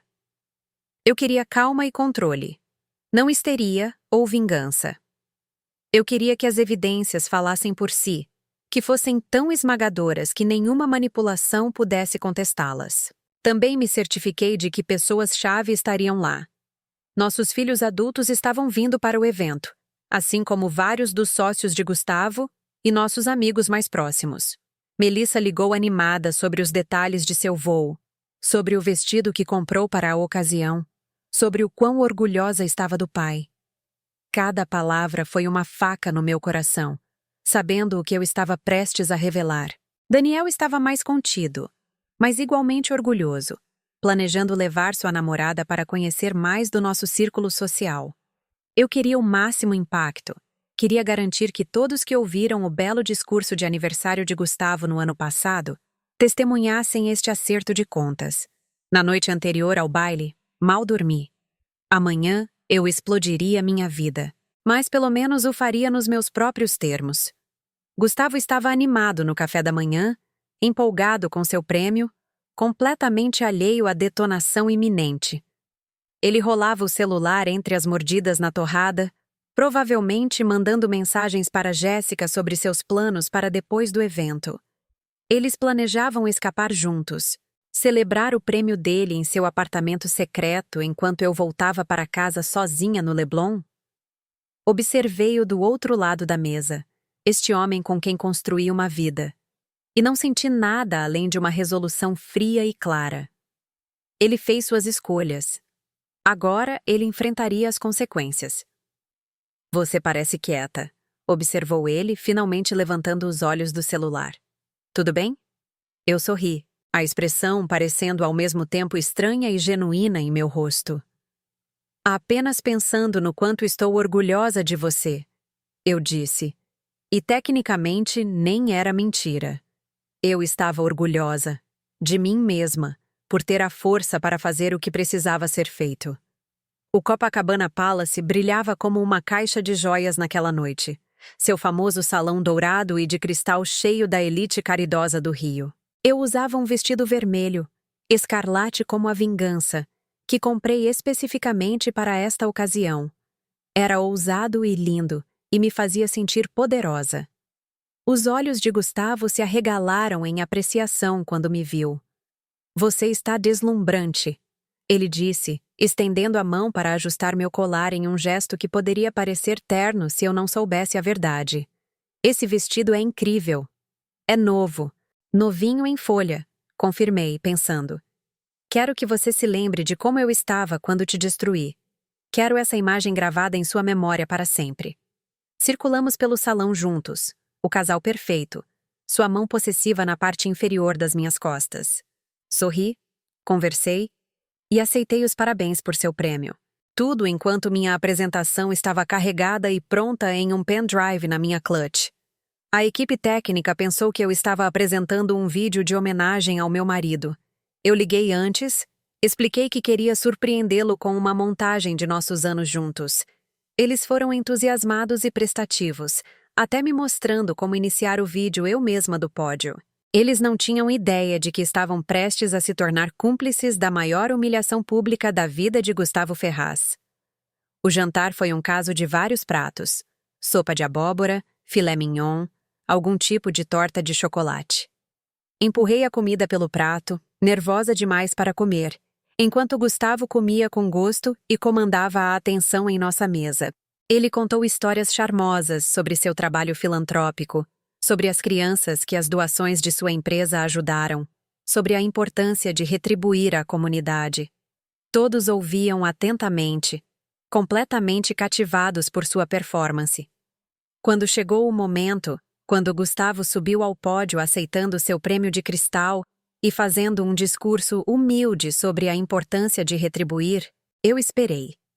Minhas mãos estavam firmes enquanto eu bebia minha água, minha frequência cardíaca calma apesar da magnitude do que eu estava prestes a fazer. Deixei-o falar sobre valores familiares e integridade, e o privilégio de ajudar os outros. Deixei-o me agradecer, sua esposa dedicada de 25 anos, por ser sua rocha e sua inspiração. Nada disso seria possível sem a Mariana, disse ele, sua voz quente e sincera, gesticulando em minha direção. Ela tem sido minha parceira em tudo, minha bússola moral, minha melhor amiga. A verdadeira filantropa em nossa família é ela. Ela se doa todos os dias, sem esperar nada em troca. A plateia aplaudiu, e eu me levantei sorrindo enquanto ele gesticulava para que eu me juntasse a ele no palco. Isso não fazia parte do programa, mas ninguém questionou. Por que questionariam? Éramos o casal de ouro. Aqueles que deram aquela festa de aniversário incrível no ano passado. Aqueles que todos queriam imitar. Fui até o palco, meus saltos clicando no piso polido, ciente de centenas de olhos acompanhando meu progresso. O holofote estava quente na minha pele enquanto eu subia os degraus. A mão de Gustavo se estendendo para me ajudar a subir. Eu a peguei, senti seu aperto familiar e me posicionei ao lado dele. Peguei o microfone da mão de Gustavo, sentindo seu peso, seu poder. Por um segundo, vislumbrei Melissa e Daniel na primeira fila, radiantes de orgulho de seus pais. Meu coração se apertou, mas eu continuei. Eles precisavam saber a verdade também. Muito obrigada a todos, comecei, minha voz firme e clara pelo sistema de som. Significa o mundo estar aqui celebrando a generosidade de Gustavo esta noite. Como sua esposa, tive um lugar na primeira fila para ver sua natureza caridosa, sua disposição para dar livremente àqueles que precisam. Gustavo sorriu ao meu lado, alheio, aproveitando os elogios. A plateia se acomodou para o que esperavam. Uma doce homenagem conjugal, talvez algumas anedotas embaraçosas e declarações de amor sinceras. Preparei uma pequena apresentação, continuei, minha voz adquirindo um tom mais agudo. Sobre o Gustavo Ferraz que eu conheço, o verdadeiro Gustavo. Acho importante que todos aqui entendam exatamente quem estão homenageando esta noite. Vi a confusão piscar no rosto de Gustavo. Vi-o começar a estender a mão para o microfone. Mas eu já estava me movendo para o laptop, já clicando no primeiro slide. As luzes diminuíram. A tela atrás de nós piscou e ganhou vida. E lá estavam eles, Gustavo e Jéssica, congelados em âmbar digital. Fotos da praia, fotos de restaurantes, fotos do apartamento em Santa Teresa que eu tirei semanas atrás. Os suspiros começaram imediatamente, ondulando pelo salão como uma onda quebrando na areia. O choque se espalhou de mesa em mesa, os rostos se virando da tela para Gustavo, para mim e de volta. Eu não olhei para Gustavo. Ainda não. Mantive meus olhos na plateia, observando o reconhecimento e o choque florescerem em centenas de rostos simultaneamente. Conheçam Jessica Hartley. Eu disse casualmente, como se estivesse discutindo o tempo. A namorada de Gustavo há aproximadamente 18 meses.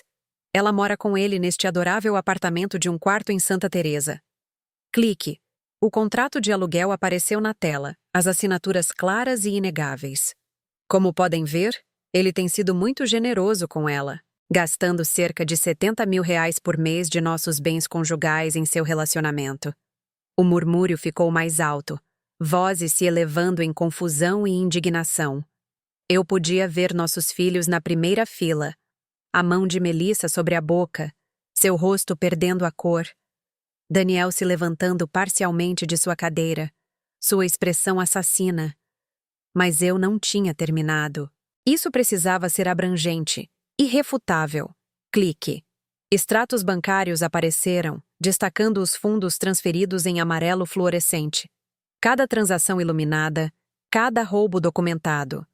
Ao longo de seu caso, Gustavo desviou aproximadamente R$1.200.000 de nossas contas conjuntas. Dinheiro que havíamos economizado para a aposentadoria, para emergências, para o futuro que supostamente estávamos construindo juntos. Minha voz permaneceu calma, quase clínica, mas por dentro eu queimava com fúria justa.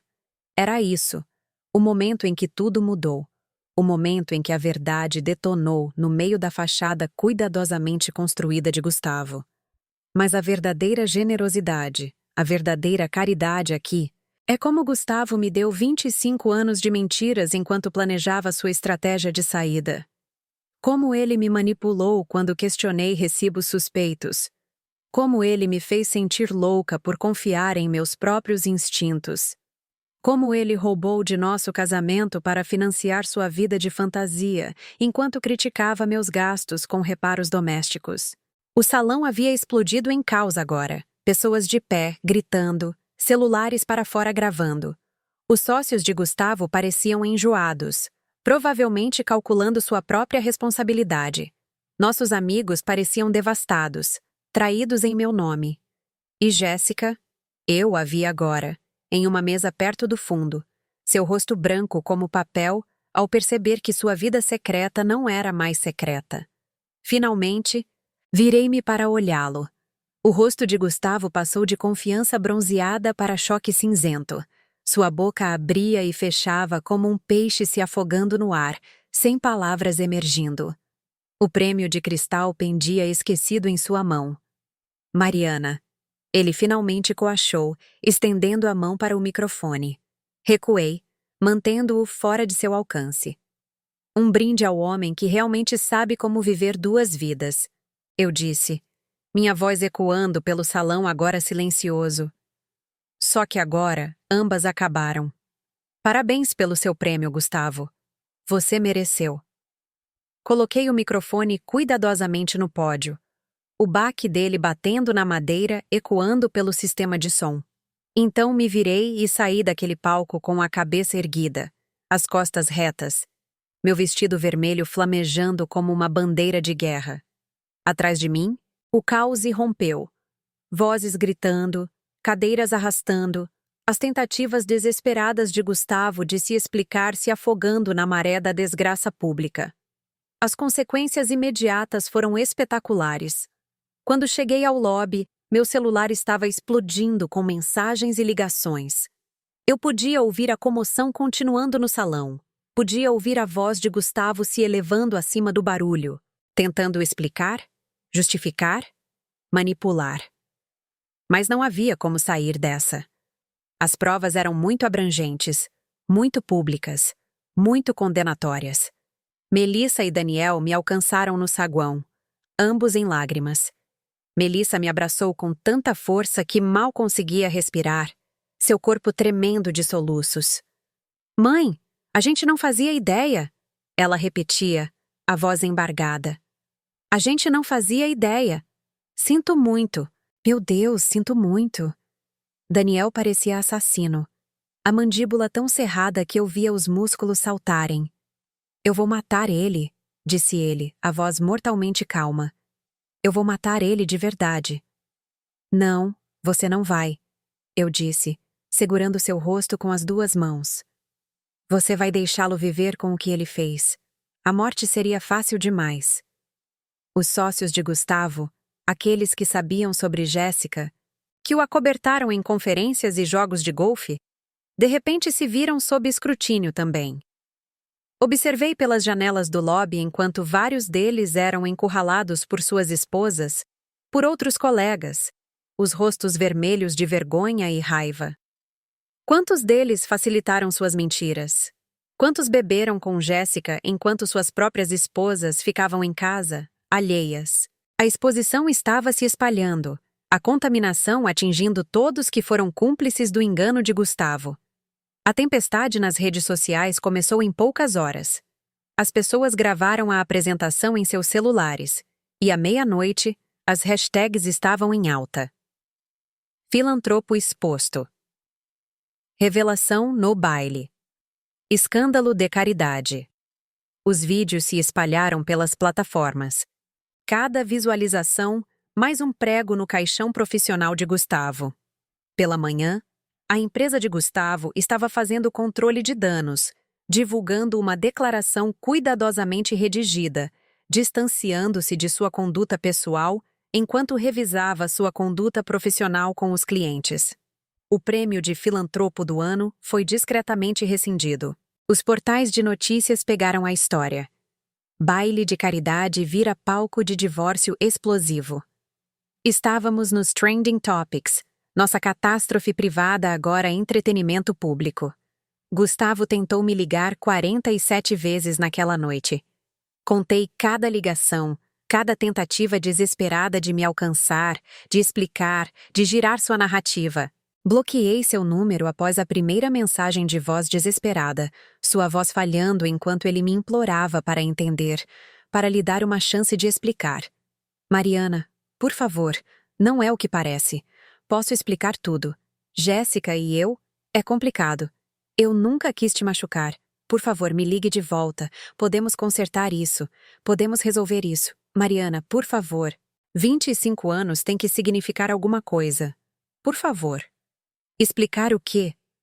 Eu tinha visto tudo o que precisava ver. A prova era irrefutável, documentada, com backup em vários locais. Não havia como explicar evidências fotográficas. Não havia como racionalizar extratos bancários.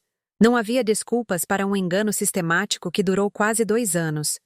Jéssica, ao que parece, acreditava que Gustavo já era divorciado, que eu era sua ex-esposa que se recusava a aceitar o fim do casamento. Ele se pintou como a vítima de uma mulher amarga e instável, que não o deixava seguir em frente. O manual clássico do narcisista, reformulando a narrativa para que você seja sempre o herói.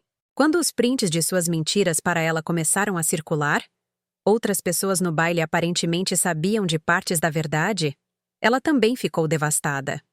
Ela divulgou uma declaração através de seu advogado, alegando que havia sido enganada, que nunca havia participado conscientemente de um caso.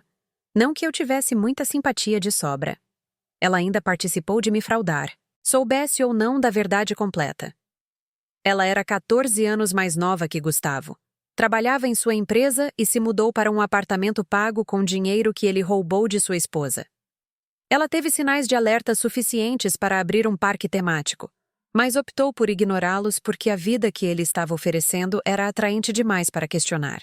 Mas ver Gustavo perder tudo, sua reputação, seu relacionamento, sua posição na comunidade, me trouxe uma satisfação que eu não esperava. Foi fria e completa, um fechamento de contas que me deixou sentindo-me vazia, mas limpa. Em uma semana, ele foi convidado a se demitir de sua empresa. Em 2 semanas, 3 de seus principais clientes foram transferidos para outros consultores. Em 1 mês, ele estava essencialmente desempregado nos círculos financeiros do Rio de Janeiro. Seu nome se tornou sinônimo de fraude e engano, uma história de advertência sussurrada em eventos de networking e almoços de negócios. O processo legal avançou rapidamente depois disso. Com provas tão públicas e uma má conduta financeira tão clara, os advogados de Gustavo o aconselharam a fazer um acordo silencioso em vez de lutar. Ele não tinha poder de barganha, nenhuma narrativa simpática, nenhuma esperança de vencer no tribunal. Lúcia negociou brilhantemente, jogando duro com os advogados sobrecarregados de Gustavo. Ela me garantiu 70% de nossos bens conjugais, incluindo nosso apartamento no Leblon, a maior parte de nosso portfólio de investimentos e o reembolso total do dinheiro que ele havia desviado, mais juros. Gustavo ficou com seu precioso apartamento em Santa Teresa, do qual Jéssica prontamente se mudou, e o que restou de sua carreira manchada. Sua empresa discretamente pediu sua demissão, formulando como "em busca de novas oportunidades" em seu comunicado à imprensa. Seus sócios, aqueles que o haviam ajudado, enfrentaram seus próprios acertos de contas, divórcios, perda de clientes, reputações danificadas. Acontece que quando você ajuda alguém a trair o cônjuge, as pessoas questionam sua integridade em outras áreas também. Quem quer um consultor financeiro que ajuda amigos a esconder dinheiro de suas esposas? As consequências emocionais foram mais complexas. Eu esperava me sentir triunfante, vingada, livre. E eu senti essas coisas, mas também senti luto. Não por Gustavo. Ele matou qualquer amor que eu tivesse por ele no momento em que começou a me fazer de louca. Mas pela vida que eu pensei que estava vivendo, pelo futuro que eu havia imaginado. 25 anos não evaporam sem deixar cicatrizes. Algumas noites, sozinha no apartamento que agora era totalmente meu, eu me pegava chorando pela mulher que eu tinha sido, aquela que acreditava no conto de fadas. Eu estava de luto pela morte da minha própria ingenuidade, e isso é um tipo particular de dor. Mas, lentamente, gradualmente, comecei a reconstruir. O processo não foi linear nem fácil. Havia dias em que sair da cama parecia uma tarefa intransponível, dias em que o peso de tudo ameaçava me esmagar. Mas também havia dias em que eu me sentia mais leve do que em anos, desonerada das mentiras e da vigilância constante. Mergulhei no meu trabalho de design gráfico, assumindo clientes maiores, projetos mais ambiciosos. Parei de me diminuir para acomodar o ego de Gustavo. Parei de apagar minha própria luz para que a dele pudesse brilhar mais. O estúdio do sótão se tornou meu centro de comando, as paredes cobertas com painéis de inspiração e esboços. Assumi um projeto de rebranding para uma grande ONG, algo que eu nunca teria tido a confiança de buscar enquanto era casada com Gustavo. Ganhei um prêmio do setor pelo trabalho. Subi em um palco para receber o reconhecimento, enquanto pensava em como aquilo era diferente de ver Gustavo aceitar seu prêmio fraudulento de filantropo. Reconectei-me com velhos amigos com quem perdi contato ao longo dos anos, pessoas que Gustavo achava chatas ou inferiores a nós. A Sara, minha colega de quarto da faculdade que se tornou professora de ensino médio, Gustavo sempre desdenhou de sua carreira como nobre, mas sem destaque. O Marcos e o Joel, o casal com quem saíamos juntos nos nossos 20 anos, Gustavo ficou desconfortável com a abertura deles à medida que se tornou mais conservador. A Raquel, minha ex-colega do meu primeiro emprego de design, Gustavo a chamava de intensa demais e exaustiva. Reconectando-me com essas pessoas, percebi o quanto de mim eu havia sacrificado para manter a versão de Gustavo do nosso círculo social. Comecei a terapia, desvendando não apenas a traição, mas os padrões que a permitiram, minha aversão a conflitos, minha necessidade de ser a esposa perfeita, minha disposição para duvidar de minhas próprias percepções para manter a paz. Minha terapeuta, a doutora Campos, era uma mulher direta na casa dos 60 anos que via através de minhas tentativas de minimizar o que eu havia passado. Você sofreu abuso psicológico contínuo, disse ela sem rodeios durante nossa terceira sessão. Abuso financeiro, manipulação emocional, gaslighting. Pare de chamar isso de casamento ruim e comece a reconhecê-lo pelo que foi. O trabalho foi brutal e necessário, como escavar uma fundação e descobrir que ela foi construída sobre areia. Tive que examinar minha própria cumplicidade, não nas escolhas de Gustavo, mas em permitir que minhas fronteiras se corroessem ao longo dos anos.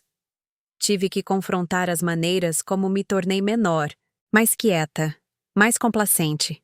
Tive que aprender a confiar no meu próprio julgamento novamente, a reconhecer sinais de alerta, a acreditar em minhas próprias percepções, mesmo quando outra pessoa as negava. O apartamento, antes um espaço compartilhado assombrado pela presença de Gustavo, tornou-se inteiramente meu. Repintei cada cômodo, escolhendo cores ousadas que Gustavo teria vetado. O quarto principal passou de bege para verde esmeralda profundo. A sala de estar se transformou de cinzas neutros para um terracota quente. O escritório dele virou uma biblioteca, com paredes forradas de estantes do chão ao teto que eu sempre quis. O armário dele virou mais espaço para meus materiais de arte, o cheiro de seu perfume gradualmente desaparecendo e sendo substituído por papel e tinta. Pendurei novas obras de arte, ousadas e coloridas, do tipo que ele sempre vetava como exageradas. Comprei móveis que amava, um sofá de veludo roxo, um aparador vintage, luminárias peculiares de feiras de antiguidades. Adotei uma gata resgatada, uma tigrada laranja e arisca chamada Ruth, que parecia entender que nós duas estávamos nos reconstruindo após um trauma. Ela também tinha problemas de confiança. Havia sido devolvida ao abrigo 2 vezes por ser muito agressiva. Mas ela e eu nos entendíamos. Algumas noites, aninhada com Ruth e um livro, eu sentia algo desconhecido. Contentamento. Não felicidade exatamente, ainda não, mas uma satisfação silenciosa em minha própria companhia, no espaço que eu estava criando para mim. O que me traz de volta àquele momento, parada na janela da cozinha, observando Gustavo queimar nosso álbum de bodas. Aconteceu 8 meses depois do baile, durante o que deveria ser sua última visita para pegar o resto de suas coisas do porão. O divórcio estava quase finalizado, apenas esperando a assinatura de um juiz. Conseguimos evitar nos ver durante a maior parte do processo, comunicando-nos apenas através de advogados. Mas ele mandou uma mensagem pedindo para passar uma última vez para pegar algumas caixas de arquivos de clientes antigos que ele havia guardado no porão. Em vez disso, encontrei-o em nosso quintal, seu antigo quintal, alimentando nossas memórias para o fogo. O álbum que ele gastou milhares para restaurar, aquele que foi uma peça central de nossa celebração de aniversário 2 anos atrás. No início, eu não entendi. Por que destruí-lo agora, depois de tudo? A evidência já havia sido exposta. O dano já estava feito. Qual era o ponto? Mas enquanto eu via as páginas se curvarem e enegrecerem, chamas alaranjadas consumindo imagens de um casamento que nunca foi o que dizia ser, eu percebi. Ele estava tentando apagar evidências, tentando reescrever a história mesmo agora. Se a prova fotográfica do nosso casamento desaparecesse, talvez ele pudesse contar às pessoas uma história diferente. Talvez ele pudesse alegar que éramos infelizes há anos, que o divórcio foi mútuo, que eu exagerei sua traição. Talvez, em sua lógica distorcida, queimar o álbum de alguma forma desfizesse a narrativa que eu estabeleci. Mas ele havia esquecido um detalhe crucial. Eu sou designer gráfica.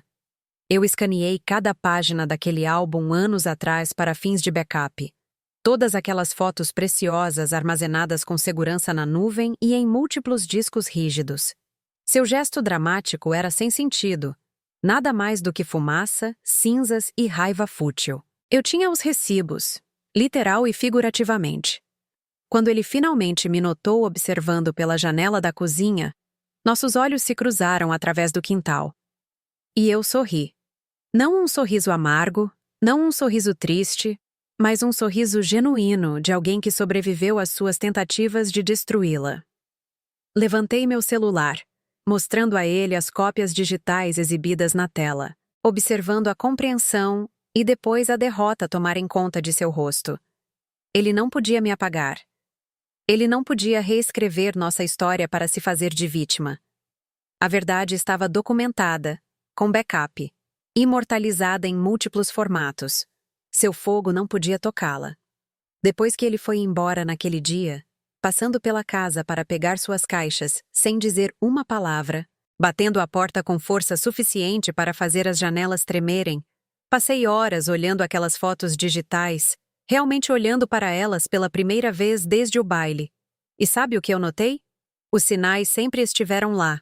As fotos em que seu sorriso não chegava aos olhos, aquela careta forçada que passava por alegria, aquelas em que ele ficava um pouco afastado de mim, a linguagem corporal fechada mesmo com o braço sobre meus ombros, as fotos cada vez mais frequentes em que ele estava completamente ausente, alegando que tinha que trabalhar, ou estava com dor de cabeça, ou não se sentia fotogênico.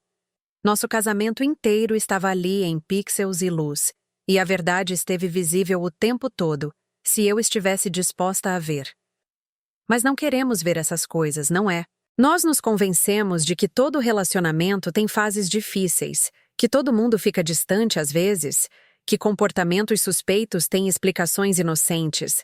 Nós nos aplicamos gaslighting antes que qualquer outra pessoa tenha a chance, criando justificativas elaboradas para coisas que deveriam ser inaceitáveis.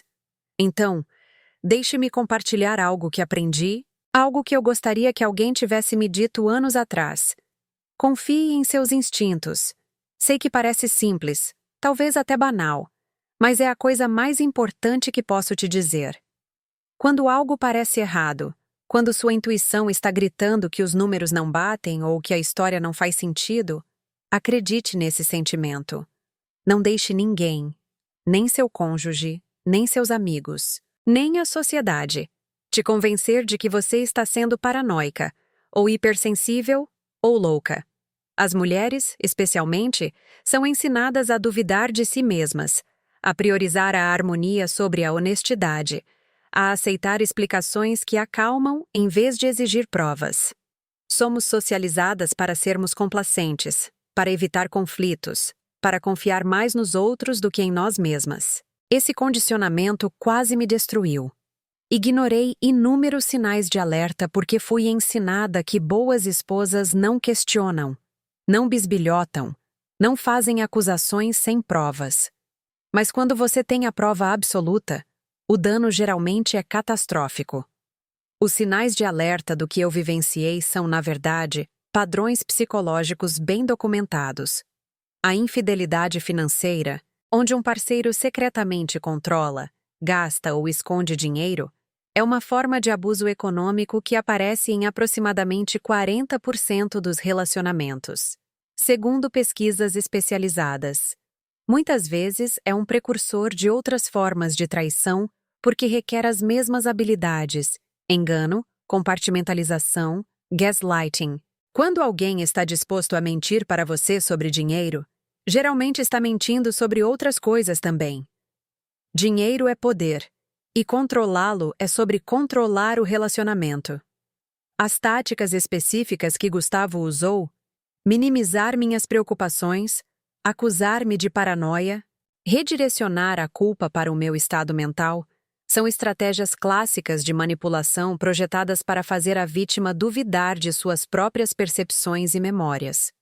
É uma forma de abuso psicológico tão comum que tem um nome: Darvo, que significa negar, atacar e reverter vítima e ofensor.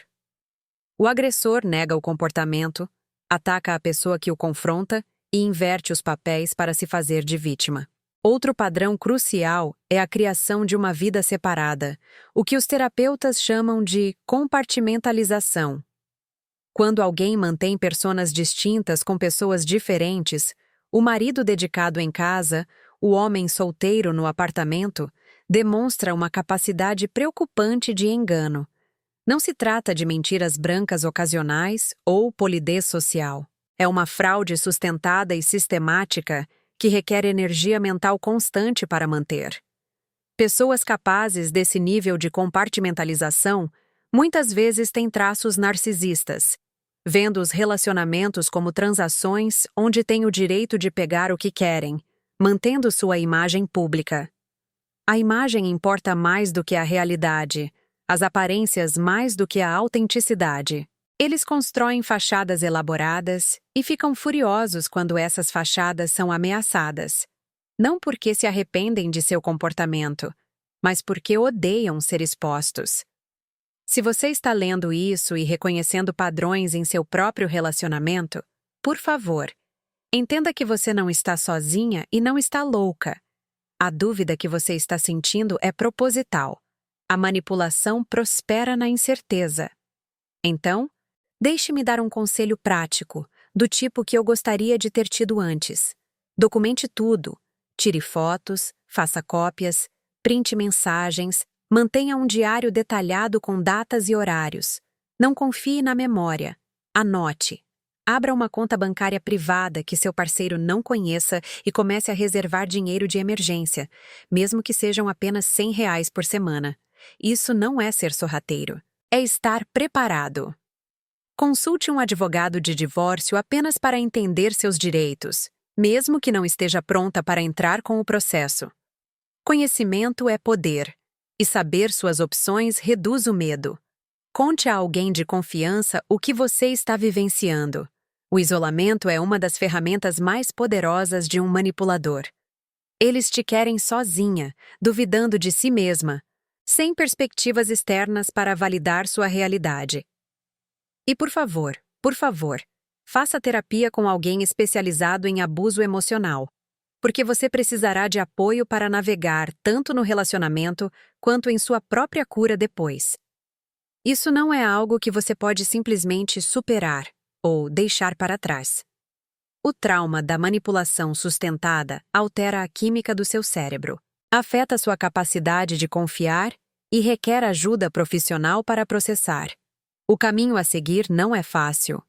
Mesmo agora, quase 1 ano e meio depois do baile, tenho momentos em que o luto me pega de surpresa. Vejo um casal comemorando um aniversário e sinto aquela pontada aguda de perda. Não por Gustavo especificamente, mas pela inocência de acreditar que meu casamento era real. Encontro uma foto antiga e sinto a dissonância entre a memória que pensei ter e a realidade que agora entendo. Conheço alguém novo e sinto minhas defesas se erguerem. Meus problemas de confiança criando muros antes que alguém se aproxime o suficiente para me machucar. Mas esses momentos estão se tornando mais raros. Estão sendo substituídos por novas experiências, novas alegrias, novas versões de mim mesma que estou descobrindo no rescaldo. Voltei a pintar, algo que abandonei nos meus 20 anos quando Gustavo sugeriu que não era prático, que eu deveria me concentrar em design comercial se quisesse ganhar dinheiro. Eu internalizei seu desdém, deixei minha paixão criativa morrer para ser mais palatável, mais bem-sucedida por sua definição estreita. Agora pinto por horas em meu estúdio, criando peças abstratas que não fazem sentido comercial, mas alimentam minha alma. Vendi algumas peças em galerias locais, mas esse não é o ponto. O ponto é reivindicar partes de mim mesma que amputei para me encaixar na visão de Gustavo de quem eu deveria ser. Eu viajo quando quero, para onde quero, sem ter que considerar as preferências de outra pessoa. Na primavera passada, passei 3 semanas na Itália. Algo que sempre quis fazer, mas Gustavo descartou como impraticável e turístico. Vaguei por Florença, Roma e a costa amalfitana, comendo comida incrível, absorvendo arte e história, sentindo pedaços de mim mesma voltando à vida. Conheci outros viajantes solo, tive aventuras, experimentei a liberdade de uma forma que não sentia desde antes do casamento. Tomo decisões por mim mesma, respondo apenas a mim mesma, e a liberdade é inebriante. Coisas simples. Escolher o que jantar, como passar meu sábado, se fico acordada até tarde lendo ou acordo cedo para pintar, assumem um significado profundo quando você passou décadas negociando cada escolha com as preferências de outra pessoa. A questão de ser traída nessa escala é que isso te força a reconstruir toda a sua identidade. Não sou a mulher que era antes das mentiras de Gustavo serem expostas. Aquela Mariana morreu no fogo da revelação, junto com sua confiança ingênua e sua disposição para se fazer pequena. A nova Mariana, a Mariana atual, é mais dura, mais sábia, mais cética, mas ela também é mais plenamente ela mesma, mais autêntica, mais viva. Ela confia em seus instintos. Ela estabelece limites. Ela se recusa a encolher para deixar os outros confortáveis. Não sei se algum dia confiarei em alguém o suficiente para me casar de novo. A ideia de ser tão vulnerável novamente me aterroriza. Abrir-se para alguém, compartilhar finanças, construir uma vida juntos. Todas as coisas que eu fazia sem questionar agora parecem impossivelmente arriscadas. Mas estou bem com essa incerteza. Estou aprendendo a ser completa sozinha, a encontrar meu valor em mim mesma, em vez da percepção de outra pessoa sobre mim. Meus filhos foram incríveis durante tudo isso. Melissa e Daniel lutaram inicialmente para conciliar o pai que conheciam com o homem que eu expus. Houve conversas difíceis, lágrimas, acusações de que eu havia destruído a família deles. Daniel não falou comigo por 2 meses após o baile, convencido de que eu tinha ido longe demais, que assuntos privados deveriam ter permanecido privados. Melissa oscilava entre me apoiar e lamentar o pai que ela pensava conhecer. Mas à medida que mais detalhes surgiram, à medida que viram a extensão de seu engano, não apenas o caso, mas o roubo financeiro, a mentira sistemática, a maneira como ele me manipulou e invalidou minhas preocupações, o apoio deles se solidificou. Daniel finalmente ligou, a voz embargada de emoção, para se desculpar por duvidar de mim.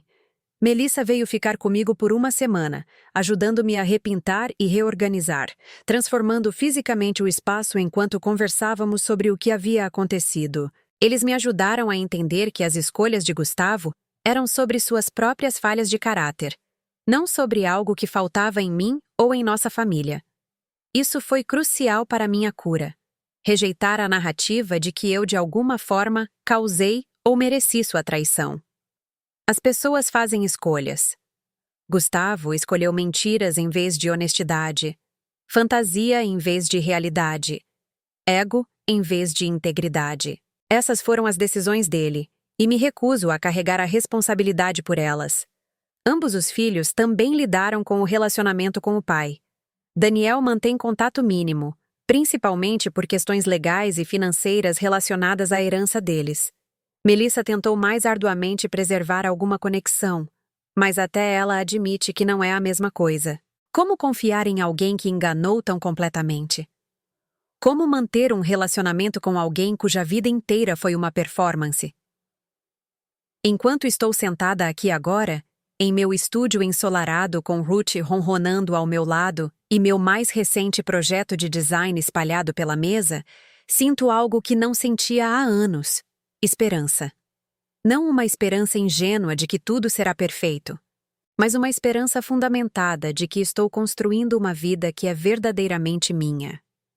O apartamento se tornou meu santuário, cada cômodo refletindo minhas escolhas, minha estética, meus sonhos. Olho ao redor e me vejo em cada cor cuidadosamente escolhida. Cada obra de arte, cada livro nas estantes. Estou trabalhando em um projeto de ilustração de livro infantil, que pode se tornar meu primeiro trabalho publicado. Uma história sobre uma gata que encontra o caminho de casa depois de se perder. A metáfora não me passa despercebida. Estou planejando aquela extensão de viagem para a Grécia no outono, algo que sempre quis fazer, mas Gustavo descartou como desnecessário, já que já tínhamos ido à Itália. Estou vivendo minha vida em voz alta, corajosamente, sem pedir desculpas, recusando-me a diminuir minha luz para o conforto de ninguém. Então, aqui está o que eu quero que você tire da minha história. A traição ou te destruirá, ou te forjará em algo mais forte. A escolha é sua. A dor é real e válida, mas não precisa ser permanente. Você pode sobreviver a alguém tentando te apagar. Você pode reconstruir depois de descobrir que sua fundação era de mentiras. Você pode reivindicar sua narrativa e escrever seu próprio final. Não será fácil, e haverá dias em que ficar na cama parecerá a única opção. Haverá momentos em que o luto te sobrecarregará, em que você questionará cada memória, em que se perguntará se algum dia se sentirá inteira novamente. Mas do outro lado da devastação está uma vida que você escolhe, uma vida que é autenticamente sua, uma vida onde você nunca precisa duvidar de suas próprias percepções, porque aprendeu a confiar em si mesma primeiro. A verdade pode doer, mas sempre te libertará. E a liberdade, a verdadeira liberdade, a liberdade de ser plenamente você mesma, de confiar em seus instintos, de construir uma vida que reflita seus valores autênticos, vale cada gota de dor que custa para alcançá-la. Agora quero ouvir de vocês. De onde vocês estão ouvindo e que horas são aí? Já passaram por algo semelhante? Aquele momento em que tudo o que vocês acreditavam se revelou uma mentira cuidadosamente construída? O que teriam feito na minha situação? Teriam confrontado ele em particular ou partido para a exposição pública? Deixem suas opiniões nos comentários abaixo. Eu leio cada uma delas, e suas histórias ajudam outras pessoas a se sentirem menos sozinhas. Se isso ressoou com você, se você se pegou pensando em alguém que precisa ouvir esta história, por favor, clique no botão de curtir. E não se esqueça de se inscrever, porque estarei compartilhando mais histórias de sobrevivência, vingança e redenção toda semana. Até a próxima história. Cuidem do coração de vocês. É o único que vocês têm. E vocês merecem entregá-lo a alguém que o tratará com o cuidado que dariam a si mesmos.